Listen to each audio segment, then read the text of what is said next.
Just when you thought the New York Giants loss to the Denver Broncos couldn't get any worse, they do it again. The Giants loss just got 100 times worse, and we're going to talk about it on today's show. But if you want to see the New York Giants move on from Shane Bowen and fire him and no longer employ him as their defensive coordinator for this football team, I need you to go down right now and hit that thumbs up icon.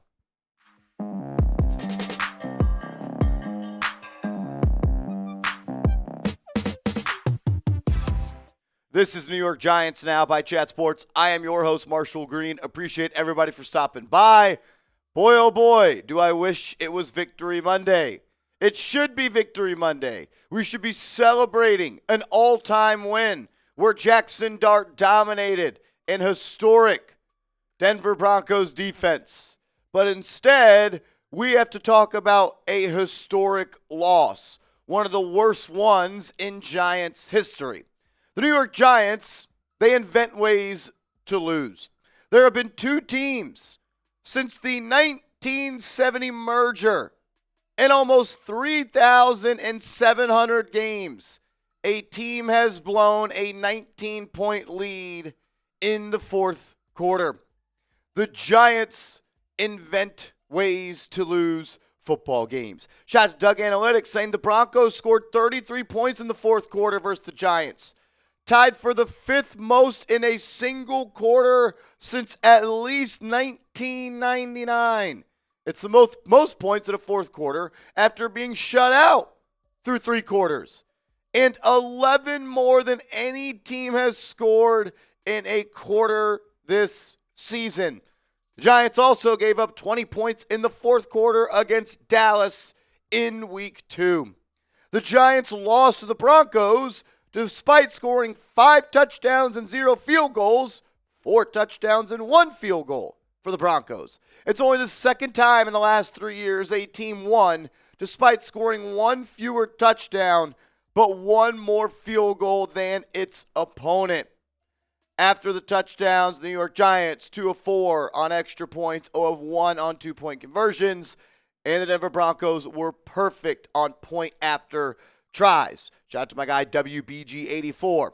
This was the first time in franchise history the Giants allowed 30-plus points in the fourth quarter in any game they have played.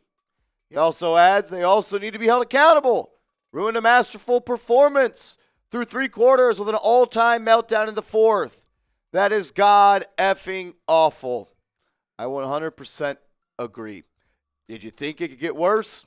Well, if you did, you're right. Teams are now 1,062 and 1 when leading by 18 with 6 minutes to go.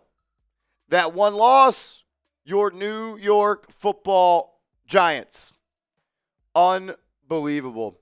You had a 99% win probability to win the game in the fourth quarter.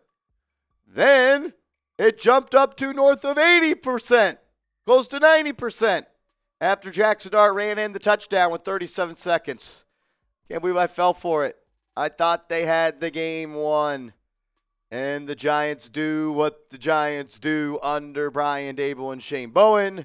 They lose the game. To make matters worse, your best player on this football team, Brian Burns, was seen in a walking boot in the locker room, limping around as he was limping around all day long on the field, emptying the tank for this organization. He also publicly called out, not really trying to, just stating facts, that how the hell did we rush 3 and drop 8 on the last drive? It's effing BS is pretty much what he said. He said that when it was caught on camera when walking to the locker room in the tunnel, and he said it again to the media. So your best player is now seriously hurt maybe. I don't know how serious a walking boot is. And it's pretty obvious this defense has quit, and they hate playing for Shane Bowen. Also, Paulson Adebo and Javon Holland left the game, I believe both with knee injuries. Who knows when they will be able to return to this football team. So you suffer historic loss after you just play an unreal football game. And there you are. Rest of the show, I'm just going to go over my notes of when I went back and stayed up till 4 a.m. last night because I was so pissed off I couldn't sleep. I went back and rewatched the TV copy of the game 2 times. I haven't got to the all 22. It wasn't out by the time we filmed this video. So let's just start from the first drive of the game to the last drive of the game. Going to be a long video. Find a nice seat and turn the volume up on this one. First drive of the game. The New York Giants advanced the ball into Denver Broncos territory, and you punted from the 41-yard line. You are entering a football game where you do not trust your kicker to make a 58-yard attempt. There are 31 teams in the NFL that have confidence in their kicker to go out and make a 60-yard field goal. The Giants don't even have confidence in their kicker to make a 58-yard field goal. You're playing with a hand behind your back. So the first drive of the game, you leave 3 points potentially on the board. Who knows if Jude would have even made it. Second drive of the game, you start to drive a little bit, and Cam Skattebo busts off an 8-yard run. 2nd and 2. And then you have a 2nd and 2 run stuffed. And then a 3rd and 2 throw to the flat to Cam Skattebo. Incomplete. A 2nd and 2, and you end up punting the ball on that drive. You just can't have it. Third drive. The scramble and throw to Wan'Dale Robinson was awesome. It was crazy by Jaxson Dart. Rolling to his right, damn near throws across his body. Wan'Dale goes up and grabs it. Beautiful play. He might have had a little Jordan Humphrey if he just stands in the pocket and before he scrambles on a post for a touchdown. But it doesn't matter because he made a big play. But it was extremely reckless. And he didn't take care of the football. It worked out for him, but it's process over results. This isn't to shit on Jaxson Dart. He was unbelievable. You see the numbers on screen. I'm just telling you everything I saw when I went back and watched it. More times than not, when you roll right, throw back left to a 5'8 wide receiver in tight coverage, it's not going to work. This time it did. Good news for him. Then you had the Jaxson Dart 41-yard touchdown to a wide open Daniel Bellinger. The pocket movement by Jaxson Dart was incredible. On the first one, I said, did he really need to do that? He did. He hit the back of his drop. When he climbed the pocket, he stared down the wide receiver going left to right, and it caused Talanoa Hufanga, the Denver safety, to come down, stepped up, saw Daniel Bellinger, eyes downfield. Beautiful way to create and play make. Jaxson Dart, touchdown, 41 yards. Awesome play by Dart. Good catch by Bellinger. On defense, the New York Giants, they were laying the hit stick. They were bringing the boom early on in that great game. Darius Muasau lights up Courtland Sutton on that end-breaking route. You had a play where the ball was thrown into the flat, where Cordell Flott and Abdul Carter just dominated the Denver running back, a big hit. Then you had Bobby Okereke, another play where it was a stretch to the left. He comes streaming downhill. He lays the wood. Then you have Brian Burns absolutely lay out Bo Nix. Big hit after big hit after big hit. The defense was playing their ass off. They were unloading the tank. They were playing fast, physical, aggressive, and they were setting the tone, letting Denver know this is a big boy football game, and we were going to bring the wood. They did. Unfortunately, they only did it for 50 minutes in this game. I think Andrew Phillips, as a slot corner, is one of the best diagnosers when it comes to defending screens in the NFL. His ability to hit his back foot, diagnose, and shoot out of the cannon and go make a tackle for loss, he's one of the best in the business at that. We're going to talk about things that he's not so good at in a second. Cordell Flott, I just have it written in my notes. 28 sticky in coverage. Time and time again, he was in coverage, making plays for this Giants team. And I think you might have found another corner, or a corner. I don't want to say another because I don't know if you have one. But you might have found a corner of the future in Cordell Flott, a third-round pick, starting to give you some return on investment. Theo Johnson, catch the football. One of the early plays in the game where he's running that flat route to the right, I couldn't tell on the TV copy if he actually got his hands on the football. Wasn't the best throw by Jaxson Dart. Again, I don't know if he got his hands on the football. I think he did. You got to catch it. You got to catch it. There was also another play later in the game. I don't know if this is the one that I wrote down, that he had another drop where he's just running the out route, and it bounces off the hands of Theo Johnson. I know he made a big play, right place, right time. I chalked that up more to luck than skill, but when he got the ball in his hands, he moved quickly, got north and south, and broke a tackle to get in the end zone. So big for that, but it's 3 weeks in a row now that Theo Johnson's dropping the football. You simply can't have it. That led to a 3rd and 8 where Jaxson Dart essentially didn't get the job done.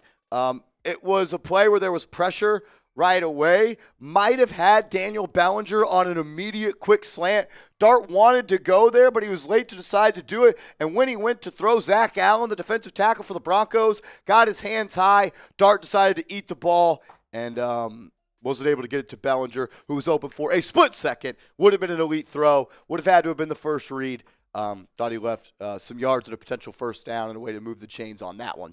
The play action throw to Wan'Dale Robinson on the right side was money. Fakes the zone read this way, moves to his right. Robinson's running essentially a speed out, a deep out, whatever you want to call it, and he layers the football over the corner, under the safety, full extension by the 5'8 Wan'Dale Robinson. A beautiful throw from Jaxson Dart. A lot of those in this play.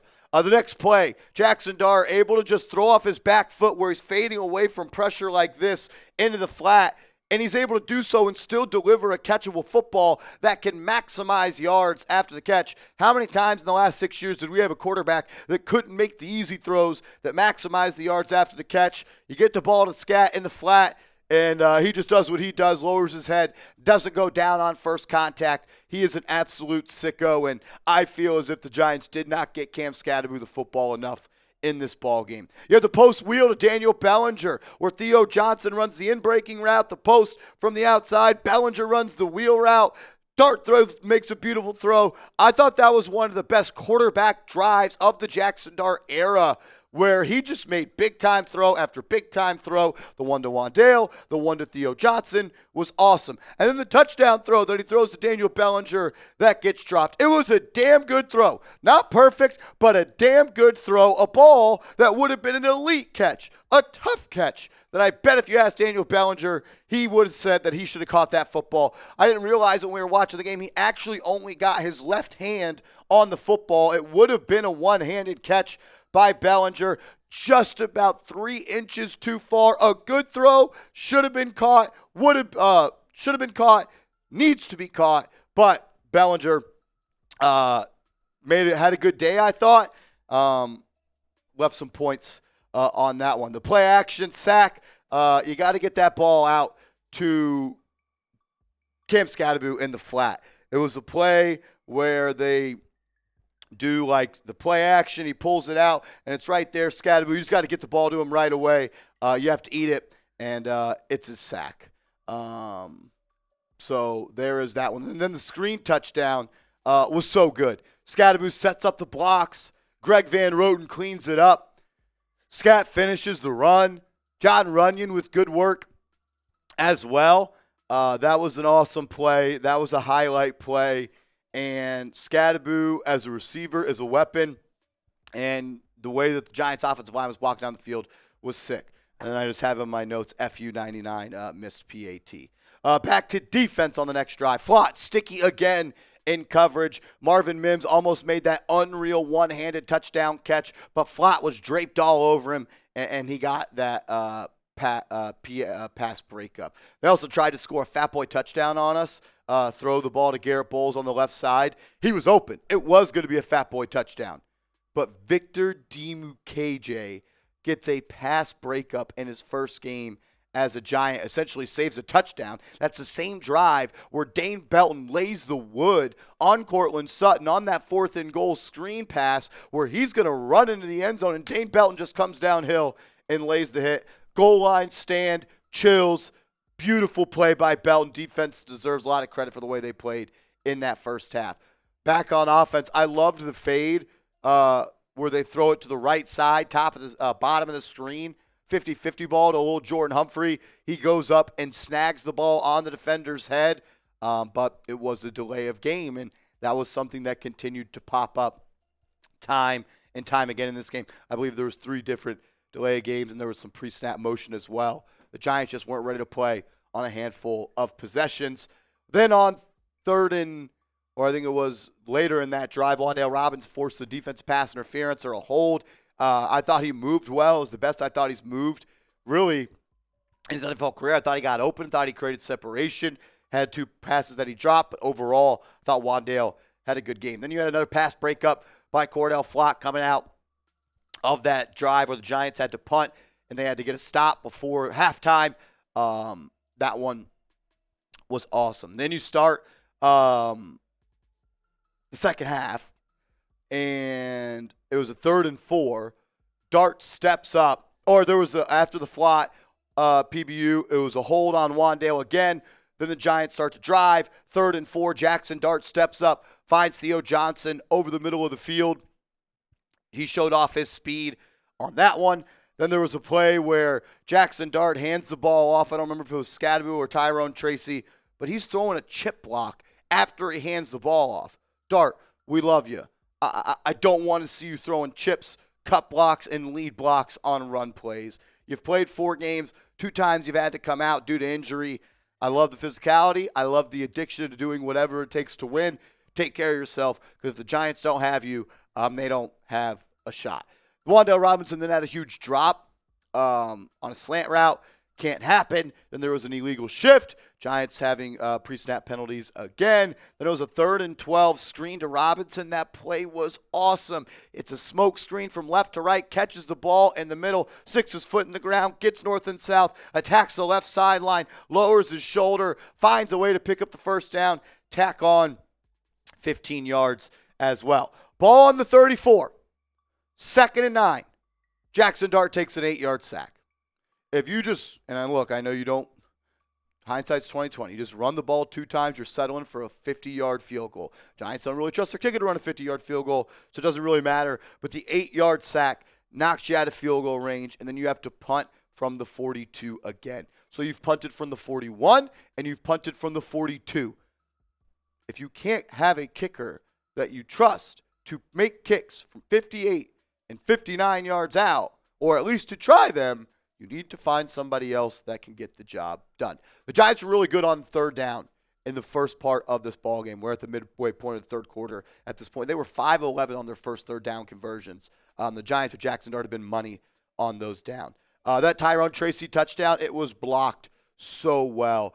Andrew Thomas completely washes down the defensive tackle on that play. And when I was rewatching the game, I was like, that should have been the knockout blow.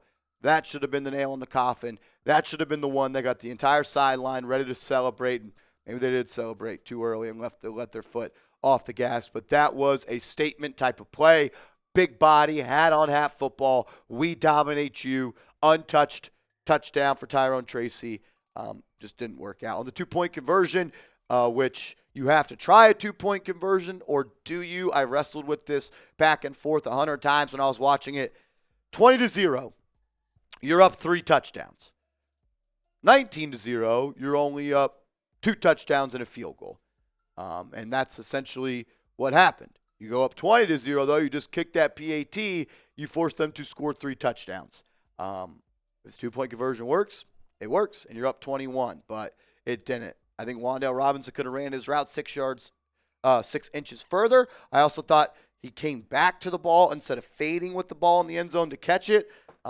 Giants don't get it done. You needed that badly. You go up 21 in that game, I think you walk away with a W, and I think even if you kick the PAT to go up 20-0, where it's 2 touchdowns and at minimum 3 touchdowns, 3-touchdown lead, you might have won that game. And then Paul Debo gets hurt. Deonte Banks enters the game, and the defense flips on his head. They were running a shutout up to that point. And then once Deonte Banks entered the game, they picked on him all over the field. Gives up the first down to Courtland Sutton. And it was not the last time that Deonte Banks let the New York Giants down. That Roy Robertson-Harris pick on the goal line would have been an unreal play from the big man. Tough to ask a defensive tackle to catch the ball, but another opportunity where the Giants had a chance to shut him out with a red zone stop and win this game and stop on their throats, and they couldn't get it done. and a tip drill touchdown. Think about how different that is. Roy Robertson-Harris drops a pick that wins the game for the Giants, and then like a play later, it's a tip drill touchdown. Great coverage by Cordell Flott on that play. Gets in front of it, hand in front of Courtland Sutton. Ball pops into the air, and then falls in the perfect spot for Denver. And Deonte Banks is 5 inches away from the play. I thought he slightly let up on that play once the ball was batted in the air. Kind of natural to that to happen, but got to play through the play. The offense does. You don't. Touchdown, Denver. Then 2-point conversion. Great throw and catch. Not a great matchup for the Giants. They end up with Dane Belton one-on-one with Courtland Sutton. He just beats him to the pylon on a corner route. So it's 2 times you gave up two-point conversions. Now you're starting to drive on offense. Again, you have a perfect throw from Jaxson Dart to the left on a quick slant to Wan'Dale Robinson for the first down. That was awesome. I just have in my notes, Cam Scadaboo is unreal. He had an awesome run on the following play. Then you have a 2nd and 9. A pitch gets blown up. Wan'Dale Robinson and Daniel Bellinger kind of just get big boyed on that play. I understand Wan'Dale's not much of a blocker. 82 wasn't a great spot to stop and help. The pitch to the right worked one time. Outside of that last night, it didn't work all that much. Then a 3rd and 12, delay of game. How many delay of games are you going to get? How many illegal motions are you going to get? You got to be ready to go, got to be set. Fortunately for you, Wan'Dale Robinson dropped the football on 3rd and 17, and the ball just pops perfectly in to Theo Johnson's arms. That should have been the knockout blow. That should have been the celebration. How many times have we said that? That should have been the one. That should have been the one. That should have been the one. That should have been the one. That's what I was thinking when I was rewatching this game up at 3:30 a.m. last night. Good job by Belly. Good job by Theo after the catch. Wan'Dale needs to catch the ball. It's the 2nd drop he had today. We're about to get into the nitty-gritty of this game and really why they ended up losing. But you might just have a franchise quarterback on your team. Get his jersey today, chatsports.com/dart. 3rd and 5. 26-8. 10 minutes, 9 seconds left. You're on defense. 3rd and 5. There's a 3rd and 5 on defense. Chance to end the game. Chance to get off the football field. They throw a screen to Beatty. Bobby Okereke misses the tackle at the line of scrimmage. Would have been 4th and 5. Do they go for it? Probably. But then you're just one more stop away from winning the football game. A missed tackle allows the drive to continue. Then you had Abdul Carter's sack wiped away due to a hold on Kayvon Thibodeau got held. So shout out to Abdul Carter. Shout out to Kayvon Thibodeau. They both won that rep. 7:45 now left in the ball game in the 4th quarter. And it's 1st and 20.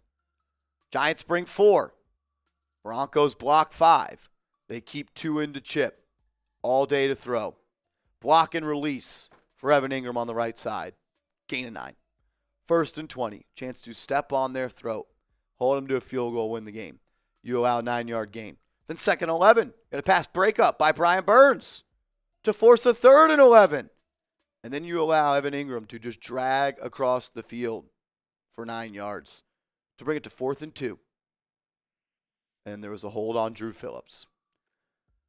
I love Drew Phillips. I think he's a very promising player. I worry about his ability to play the football in the air.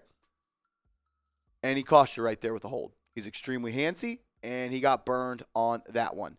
Move the chains for the Broncos. 1st and 20, 7:45 left, and you allow them to pick up the first down due to errors and mistakes and penalties. Then 2 plays later, 21-yard run by Bo Nix. Giants rush 4. Nobody accounting for Nix, and Victor Dimukeje loses outside contain. 2nd and 10. Another chance to play above the sticks and get off the field. You allow a 12-yard screen on that one. Then on defense, you have to burn your 2nd time out of the half because you're simply not ready. Then Bo Nix rushing touchdown.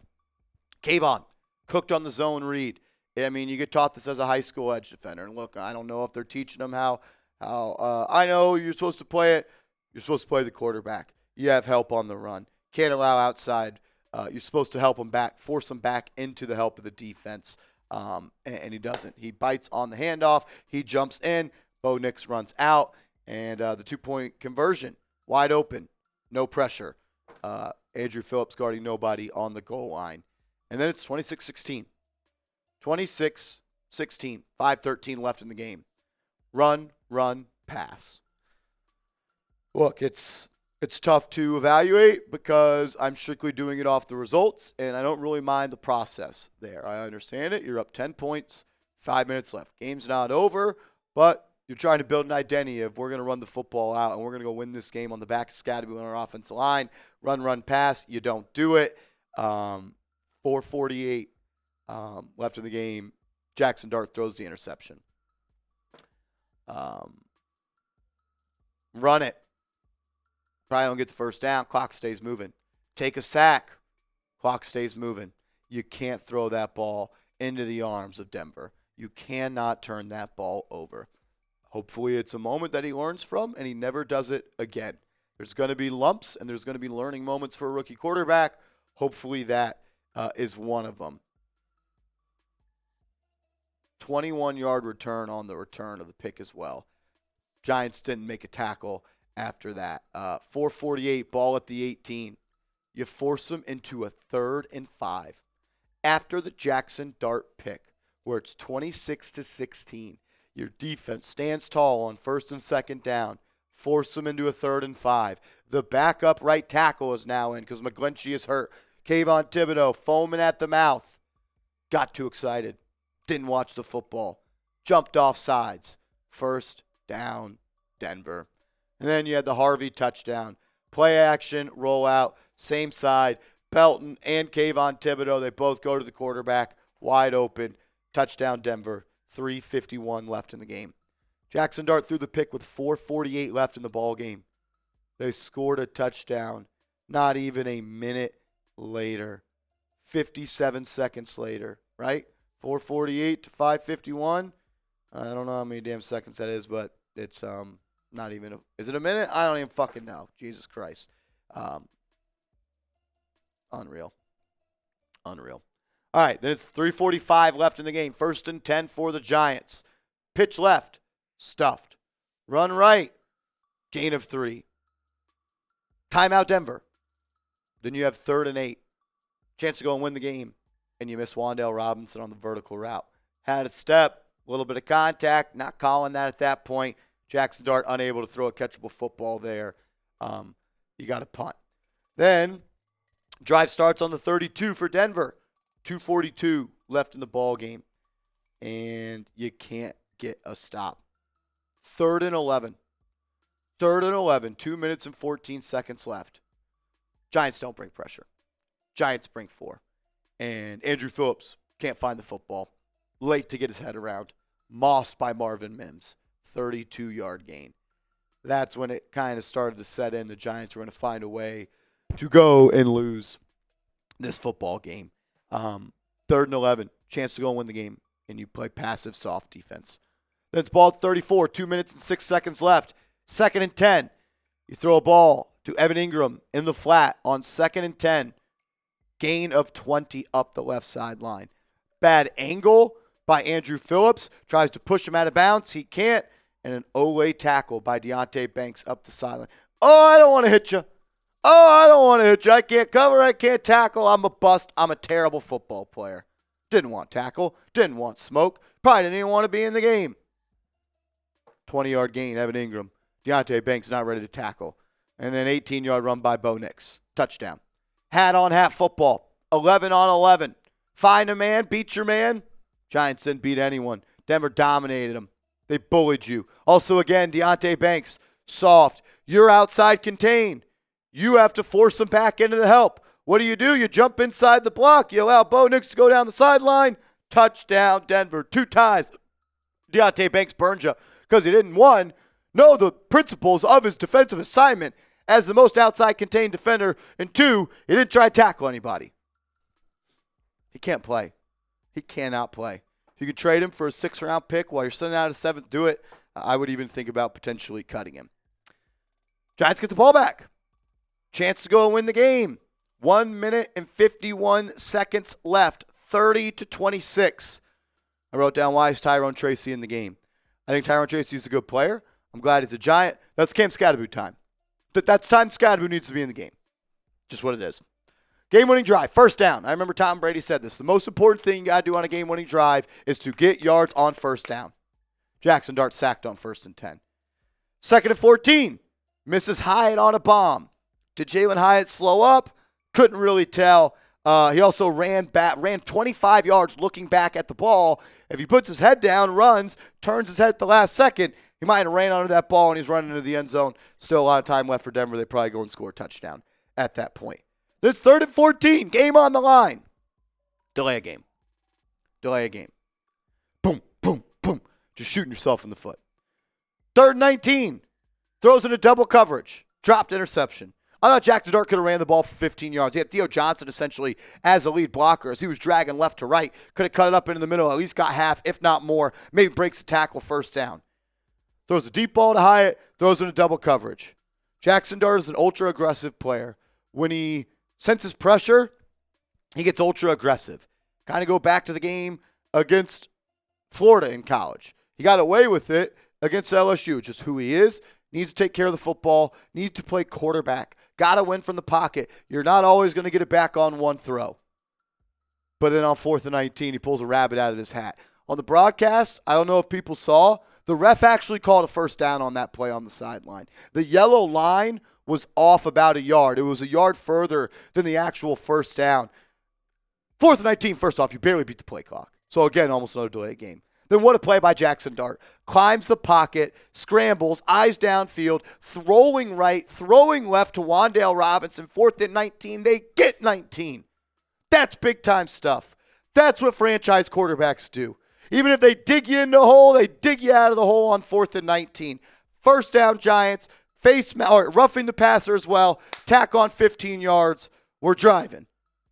And then 1st and 10, deep ball in a double coverage. Drop picked, underthrown, not open. 2nd and 10, escapes, incomplete on the sideline. Little Jordan Humphrey. 3rd and 10, 50-50 deep ball. Bo Collins, defensive pass interference. Underthrown. Collins had a step. If Dartmouth throws the perfect ball, Collins might have toe-tapped right under that at the back of the end zone. So again, throws in a double coverage. Should have been a pick. That's 3 times he's just chunking the ball downfield. And essentially on the Bo Collins one, he just chunked the ball down the field. I'm pumped up that he ran it in for a touchdown the very next play. He was able to lead a game-winning drive, had an unreal play on 4th and 19, but it can't just be chuck and pray. It can't just be Hail Mary status. We'll work on that. First opportunity, hell of a way by Jaxson Dart to get the job done. You're winning the ball game. 33 seconds left. No timeouts for Denver. They start their 23. They need 2 plays. They need 2 fucking plays. 1st and 10. Where's Dexter Lawrence? Why isn't he on the field? Jaxson Dart started this drive at 1:51. The defense got back on the field at 33 seconds. I promise he's not tired. Why is Dexter Lawrence not on the game? You only have 3 defensive linemen on the field, and Dexter Lawrence isn't one of them? How is that possible? That alone should lose Shane Bowen his job. But he drops 8, rushes 3.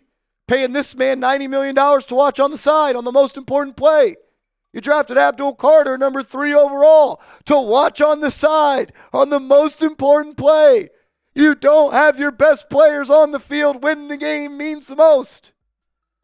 It's almost like he did the same exact thing against Dallas. Oh, wait, he did do the same exact thing against Dallas.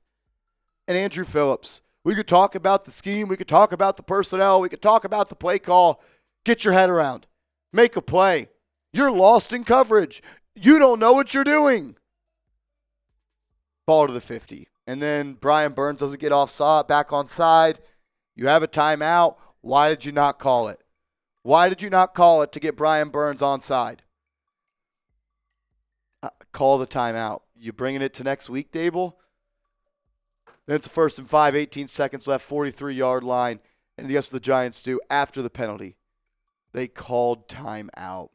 So they don't call timeout to get Brian Burns onside. They then call timeout after the penalty. Why didn't you call it one fucking play? There actually wasn't even a play run. Giants bring 4. Banks Moss by Sutton. Get your head around. Play the ball. You don't. You lose the Giants. Another critical down. and then they make the field goal to win the game. How many chances? I counted about 15 last night. You got to build habits to win, and you got to break the habits to lose. But despite every reason that everyone wants to blame, which all of them are fair, you had every chance to win the game, and you didn't make the game-winning play. Players, coaches, general managers, everyone deserves blame for that type of loss. Your defense fell apart in the fourth quarter. You gave up 33 points in the fourth quarter. Unbelievable. Unfrickin' believable. Make sure you are following me on social media. Appreciate everybody that's tuned in. If you haven't yet, hit that thumbs up icon for me. Type real one if you made it to the end, and give me a follow on social media.